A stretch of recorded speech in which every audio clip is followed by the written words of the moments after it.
নদিয়া শিল্পীর তৈরি বঙ্গবন্ধু শেখ মুজিবুর রহমানের মূর্তি পাড়ি দিতে চলেছে বাংলাদেশে।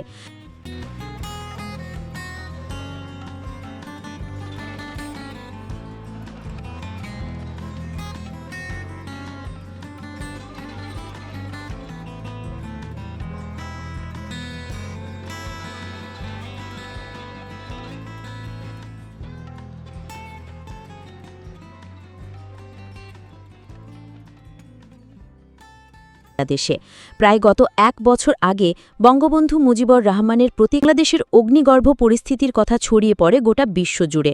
সম্প্রতি সময়ে দাউ দাউ করে জ্বলছিল বাংলাদেশ, চলছিল হত্যালীলা। বাংলাদেশের আনাচে কানাচে যেখানে যেখানে মুজিবুর রহমানের প্রতিকৃতি অবস্থিত ছিল, সমস্ত কিছু ভেঙে গুড়িয়ে দেওয়া হয়। সেই অতীত সময়কে এখনও ভুলতে পারেনি গোটা বিশ্ব। কিন্তু এক অনন্য চিত্র দেখা গেল ভারতের নদিয়ার কৃষ্ণনগর ঘূর্ণির মৃৎশিল্পী রানা মল্লিকের কাছে।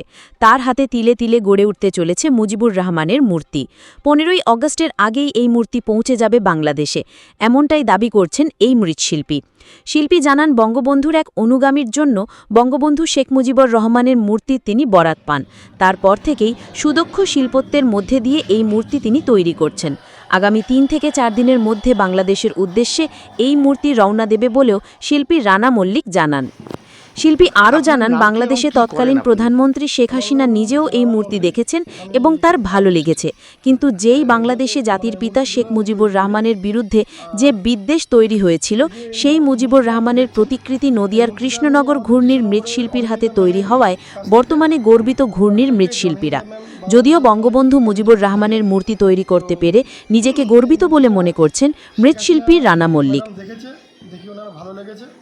ভালো লাগে, উনি এটাকে কমপ্লিট করার একটা অনুমতি দিয়েছে, আমি করেছি এবং এটা এখন বাংলাদেশ যাওয়ার পথে 3-4 দিনের মধ্যে চলে যাবে। বাংলাদেশে যাচ্ছে। হ্যাঁ, যখন আমরা দেখতে পাচ্ছি যে বাংলাদেশের মুজিবরের মূর্তি ভেঙে ফেলা হচ্ছে, ঠিক তার পরপরেই আপনার কাছে অর্ডার এসেছে মূর্তি তৈরি করে আবার বাংলাদেশে যাচ্ছে। কি মনে হচ্ছে আপনার? এটা মনে হচ্ছে কি, মানে আমার মনে হচ্ছে আবার একটা নতুন যুগ চলে আসছে।